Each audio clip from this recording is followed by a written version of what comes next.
அதாவது இடஒதுக்கீடை எதுக்குறாங்க சில பேர். அதை எப்படி பார்க்குறாங்கன்னா சலுகையாக கொடுக்குறாங்க, எஸ்சி மக்களுக்கு எஸ்டி மக்களுக்கு சலுகையாக கொடுக்குறாங்க அப்படின்னு யார் எதுக்குறான்னா ஓபிசி மக்கள் தான் அதிகமாக பார்க்குறோம். இந்த டிவி நிகழ்ச்சிங்கெல்லாம் ஓபிசி மக்கள் அதிகமாக எதுக்குறாங்க. அதை ஆதரிக்க மக்களும் ஓபிசியில் நிறைய இருக்காங்க. புரிஞ்சுக்கிட்டோம், அதை புரியாதவங்க முக்கியம் படிக்கிற பிள்ளைங்க நிறைய அப்படி பேசும்போது தான் கொஞ்சம் மன வருத்தமாக இருக்குது. அது இடஒதுக்கீடை பற்றி நிறைய புத்தகங்கள் இருக்குது. இடஒதுக்கீடும் பொய் உரைகளும் இடஒதுக்கீடு இதுக்கு 2 சாதிகளை பற்றி நிறைய விட இடஒதுக்கீடு ஒரு நிகழ்வு புக்கு நிறைய புக்குகள் இருக்குது. அந்த புக்கெல்லாம் வாங்கி படிங்க, அதையும் படிங்க. ரொம்ப சின்ன புக்கு தான், அதெல்லாம் வாங்கி படிங்க. அப்புறம் இந்த சாதி இருக்கலாம், சாதி எல்லா சாதியும் ஒன்றும் கிடையாது. அதை நீங்களாம் புரிஞ்சுக்கணும். சாதியில் எல்லா மனிதனும் சமம் கிடையாது, சாதியால் சமம் கிடையாது. மனிதனை எல்லோரும் ஒன்று தான். ஏன்னா சாதி மேலே நமக்கு நம்பிக்கை இல்லை. ஆனால் அந்த சாதியோட அடிப்படை தத்துவம்னு சொல்ல சாதியால் அனைத்து மனிதனும் சமம் கிடையாது. அதான் உண்மை.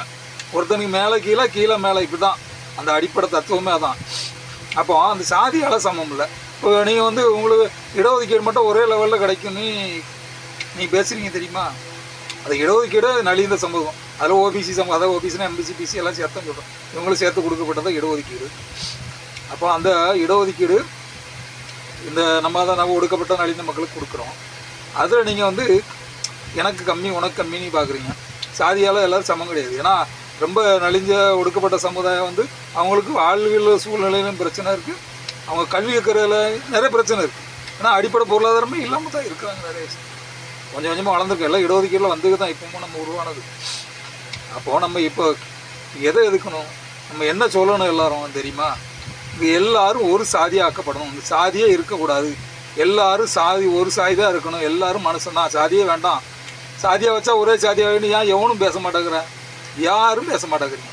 அதை பேசுங்க. இப்போ முதல்ல அங்கே அப்படி இருக்குது, அங்கே ஸ்காலர்ஷிப் கொடுக்க முடியுங்க, அங்கே எனக்கு அங்கே சலுகை கொடுக்குறீங்க, எனக்கு இடஒதுக்கீடு அதிகம் கம்மியாக இருக்குது. அப்படி பார்த்தா பிசிலாம் அதிகம் தான். 16% தானே தாழ்த்தப்பட்ட மக்களுக்கு. உங்களுக்கு அதோட எக்ஸ்ட்ரா தானே கொடுக்குறாங்க. வேற என்ன? நீங்கள் அதாவது இங்கே சாதி வேண்டான்னு தான் சொல்லணும். இப்போ உட்பட்ட சமுதாயத்துக்கு ஒரு இடஒதுக்கீடு கொடுக்காங்களா, அதே எடுத்து எத்தனை பேர் பேசுனீங்க? அது உங்களுக்கு எல்லோரும் சேர்த்தவங்க உரிமை தானே அதில் பிரித்து கொடுத்தாங்க. அது எத்தனை சதவீதம் அவங்க இருக்காங்க? சாதி ஒரு கணக்கெடுப்பு நடத்துன்னு யாராவது பேசுகிறீங்களா? அதை பேசுங்க. அதை பேசிட்டு சாதி எங்களுக்கு கல்வியில் சாதியை கொண்டு வராங்கன்னா அங்கே சாதியை அடிப்படை தத்துவமாக இருக்க வர கொண்டு வரணும். எப்படி கொண்டு வர முடியும்? எப்படியா அது எப்படி தம்பி? ஒரு தம்பி பேசுகிறாரு, காலேஜ் படிக்கிற தம்பி. நீங்கள் எப்படி எதோ புரிதலில் பேசுகிறீங்கன்னு தெரில. அதாவது இந்தியாவில் சாதிகள்னு அம்பேத்கர் புத்தகம் ஒன்று இருக்குது. இந்த சாதியோட அடிப்படை பொருள் தெரிஞ்சிங்கன்னா அந்த சாதியோட அடிப்படை தத்துவங்க சாதி படிநிலை அப்படி இருக்குன்னா அந்த புத்தகத்தை படிங்க. இன்னொன்று ஒரு சாதியாக தான் இருக்கணும், சாதியே வேண்டாம் அப்படியும் பேசுங்க. அதுக்கு அதாவது சேப்பியன்ஸ் மனித குல வரலாறுன்னு ஒரு புத்தகம் இருக்குது.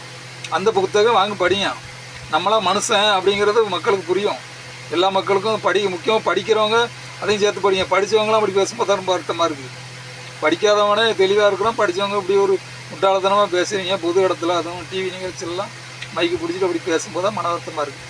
தெரிஞ்சு பேசுங்க. தப்பாக பேசுகிறீங்க. அதான் இடஒதுக்கீடு என்னன்னு தெரிஞ்சுக்காங்க. அதுக்கப்புறம் அதெல்லாம் பேசுங்க. நன்றி, வணக்கம்.